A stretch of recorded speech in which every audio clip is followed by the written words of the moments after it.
Hi friends, present ఉన్న మన education సిస్టంలో ప్రైవేట్ స్కూల్స్కి కాలేజెస్కి ఉన్న డిమాండ్ గవర్నమెంట్కి ఎందుకు ఉండట్లేదు? గవర్నమెంట్ ఫ్రీ ఎడ్యుకేషన్ని ప్రొవైడ్ చేస్తున్నా ప్రైవేట్లోనే ఎందుకు చదువుకుంటున్నారు? అసలు ప్రైవేట్ స్కూల్ అండ్ కాలేజ్ ఎడ్యుకేషన్లో లక్షల ఫీజులు ఉన్నా కూడా డబ్బు కట్టి మరి ఎందుకు జాయిన్ అవుతున్నారు? మనం సరిగ్గా ఆలోచించాల్సిన విషయం ఇదే కదా. మన దేశంలో ఇలా జరుగుతుంది కాబట్టే విద్య కాస్త వ్యాపారంగా మారింది. ఇది ఇలా కొనసాగితే ఈ వ్యాపారం భవిష్యత్తులో తారస్థాయికి చేరుకుంటుంది. అసలు గవర్నమెంట్ విద్య ఇలా ఉండడానికి, ప్రైవేట్ విద్యా సంస్థలు వ్యాపారంగా మారడానికి కారణం ఏంటి అన్నట్టు ఛానల్ని ఫస్ట్ టైం చూస్తున్నట్లయితే ఇలాంటి ఎన్నో ఇన్ఫర్మేటివ్ వీడియోస్ కోసం సబ్స్క్రైబ్ చేసుకొని సపోర్టివ్గా నిలబడండి. అది నాకు మరిన్ని వీడియోస్ చేయడానికి సహాయపడుతుంది. Let's start the video. ఒకప్పుడు గవర్నమెంట్ స్కూల్స్ అంటే పేదవారి నుంచి మధ్యతరగతి కుటుంబాలకు ఒక వరంలా ఉండేది. కొన్ని ధనిక కుటుంబాలు కూడా ప్రభుత్వ విద్య అంటే గౌరవప్రదంగా చూసేవారు మరియు చదివించడానికి కూడా ఆసక్తి చూపేవారు. కానీ ప్రస్తుత కాలంలో ఇప్పుడు అలా ఏం లేదు. సరిగ్గా గమనించినట్లయితే మన ఫాదర్ అండ్ గ్రాండ్ ఫాదర్ జనరేషన్లో కొంచెం చదువుకున్నా కూడా చాలా ఎక్కువ నాలెడ్జ్ ఉండేది. కానీ ప్రస్తుత కాలంలో అలా లేదు. అసలు గవర్నమెంట్ విద్య ఇలా ఉండడానికి చాలా కారణాలే ఉన్నాయి. మొదటిగా చూసుకుంటే టీచర్స్ అనేవాళ్ళు జాబ్ రాకముందు బాగా కష్టపడి ప్రిపేర్ అయ్యి కొన్ని సంవత్సరాల కష్టంతో ఒక టీచర్ జాబ్ తెచ్చుకుంటారు. ఫస్ట్ లో వాళ్ళు చాలా అనుకుంటారు, పిల్లల్ని చదివించాలి, చాలా బాగా నేర్పించి మంచి స్థాయికి తీసుకువెళ్లేలా చదువుని చెప్పాలి అని.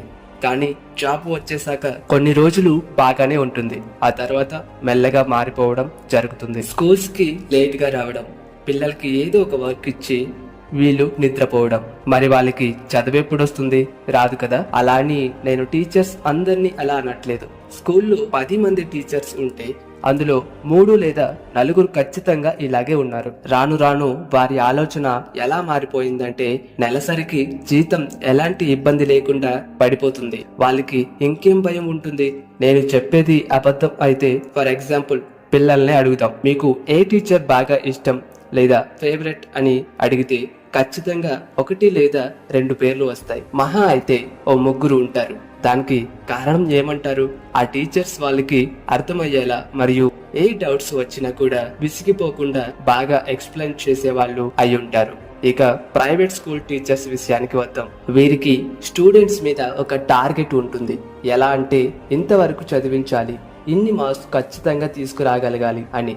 లేకపోతే వాళ్ళని జాబ్ లో నుంచి తీసేయడం జరుగుతుంది. అందుకు భయంగా వాళ్ళు బాగా చదువుని చెప్పాల్సి ఉంటుంది.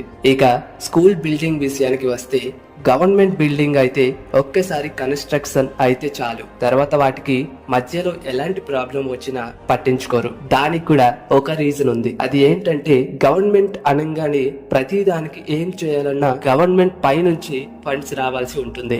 ఎలాంటి ప్రాబ్లం వచ్చినా లెటర్ పెట్టి అధికారులకు ఇచ్చి అది వాళ్ళకి చేరాక ఫండ్స్ అనేవి వస్తాయి. అందులో మళ్ళీ మధ్యలో కొంత పోతుంది. అది ఎలాగో మీకు స్పష్టంగా చెప్పనవసరం లేదు, ఎలానో మీకు కూడా తెలుసు. ఇక ప్రైవేట్ విద్యా సంస్థలు అంటారా, బిల్డింగ్ పరంగా వారు చాలా క్లియర్ గా ఉంటారు. ఎప్పటికప్పుడు రంగులు వేయడం, ఏమైనా ప్యాచ్ వర్క్ ప్రాబ్లమ్స్ ఉన్నా క్లియర్ చేసేస్తుంది.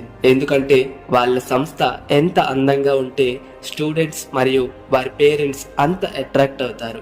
అందుకు ఆ విషయంలో అస్సలు తగ్గరు. ఇక మూడవది లెవెల్ ఆఫ్ స్టేటస్. ఇందులోకి వచ్చేసరికి స్కూల్ ది ఎలాంటి తప్పేమీ ఉండదు. ఇక్కడ పేరెంట్స్, డబ్బున్న పేరెంట్స్ చాలా మందితో చెప్తూ ఉంటారు, మా అబ్బాయిని పలానా స్కూల్లో చదివిస్తున్నాం, సంవత్సరానికి ఇంత డబ్బు ఖర్చు పెడుతున్నాం. అక్కడ అలా చెప్తారంట, ఇలా చెప్తారంట, చాలా గొప్ప స్కూల్, అక్కడ చదివినట్లయితే పిల్లలకి తిరిగే ఉండదు అని చాలా రకాలైన విషయాలు చెప్పి బ్రెయిన్ వాష్ చేస్తారు. ఇక పిల్లలు బాగు కన్నా ఇంకేం కావాలి అనుకుని వాళ్ళకి కష్టంగా ఉన్నా కూడా ప్రైవేట్ స్కూల్స్ లో చేర్పిస్తున్నారు. కష్టపడి అలా లక్షలు పెట్టి చదివిస్తే ఖచ్చితంగా మంచి పొజిషన్ లోకి వెళ్ళిపోతారు. అంటే మన ఇండియా అభివృద్ధి చెందుతున్న దేశం నుంచి అభివృద్ధి చెందిన దేశంగా ఎప్పుడూ మారిపోయేది. నిజానికి చెప్పుకోవాలి అంటే గవర్నమెంట్ స్కూల్స్ లో చదువుకునేవారు ఎంతమంది ఉన్నారు? ప్రస్తుత కాలంలో చూసుకుంటే అన్ని క్లాసులు కలిపి చూసుకున్న 100 మంది విద్యార్థులు ఉండటం కష్టంగా మారిపోయింది. ఇదంతా నేను కావాలని ఏం చెప్పట్లేదు, నా కళ్ళారా చూసి చెప్తున్నా. ఒక ఊర్లో ఒక ప్రైవేట్ స్కూల్ బస్ వస్తుంది. అందులో ఆ ఊరిలో ఒక 30 మంది చదువుకునే పిల్లలు ఉంటే 20 మంది స్టూడెంట్స్ కూడా ఆ ప్రైవేట్ బస్ ఎక్కి వెళ్లిపోతున్నారు. మిగతా 10 మంది మాత్రమే గవర్నమెంట్ స్కూల్ కి వెళ్తున్నారు. ఆ పేరెంట్స్ ని అడిగితే వాళ్ళు ఏం సమాధానం చెప్పారో తెలుసా? ప్రైవేట్ స్కూల్లో అయితే ఎడ్యుకేషన్ చాలా స్ట్రిక్ట్ గా ఉంటుంది, అలాగే డిసిప్లైన్ గా ఉంచుతారు. ఎప్పటికప్పుడు ఎగ్జామ్స్, టెస్ట్లు, ప్రాజెక్టులు ఇలా చాలా రకాలైన యాక్టివిటీస్ చేయిస్తారు అని అన్నారు. వాళ్ళు చెప్పిన దాంట్లో కూడా నిజం ఉందనిపించింది. కానీ గవర్నమెంట్ స్కూల్స్ లలో ఇలా ఏం లేవా అంటే ఉన్నాయి, బట్ అంత ప్రాపర్ గా లేవనే చెప్పాలి. అంటే మీకు అర్థమైంది కదా? ఎలా అంటే ప్రతి స్కూల్లో లైబ్రరీ, కంప్యూటర్స్, ల్యాబ్ ఎక్స్పెరిమెంట్స్ ఇలా చాలా రకాలైనవి ఉండాలి. ఇక ఫైనల్ గా స్టూడెంట్స్ విషయానికి వద్దాం. స్టూడెంట్ అనే వాళ్ళు గవర్నమెంట్ స్కూల్లో చదివే వారిలో బాగా చదువుకునే వాళ్ళు ఉన్నారు, అలాగే ప్రైవేట్ స్కూల్లో అసలు చదవని డల్ స్టూడెంట్స్ కూడా ఉన్నారు. మరి ఇలా ఎలా జరుగుతుంది అంటారు? ఇది స్టూడెంట్ మైండ్ సెట్ డిసైడ్ చేస్తుంది. కష్టపడి బాగా చదువుకోవాలి అని సంకల్పం ఉన్న స్టూడెంట్ ఎక్కడైనా ఒకేలా చదువుతాడు. వాడికి ఎలాంటి అవకాశం ఉన్నా లేకపోయినా అవకాశం కల్పించుకుని మరీ చదవడానికి ప్రయత్నిస్తాడు. ఫర్ ఎగ్జాంపుల్, నేను స్కూల్ చదువుకునే రోజుల్లో మా క్లాస్ లో ఒక అమ్మాయి ఉండేది. తను చాలా బాగా చదివేది. ఎలా అంటే మా క్లాస్ లో మ్యాథ్సే కాకుండా హయ్యర్ క్లాస్ లో మ్యాథ్స్ కూడా ఫార్ములాస్ చాలా బాగా అర్థం చేసుకుని ప్రాబ్లమ్స్ ని సాల్వ్ చేసేది. అప్పుడు నేను అనుకునేవాడిని, అరే మన క్లాస్ ప్రాబ్లమ్స్ అర్థం కావట్లేదు, తను మాత్రం హయ్యర్ క్లాస్ ప్రాబ్లమ్స్ ని కూడా ఎలా చేయగలుగుతుంది అని.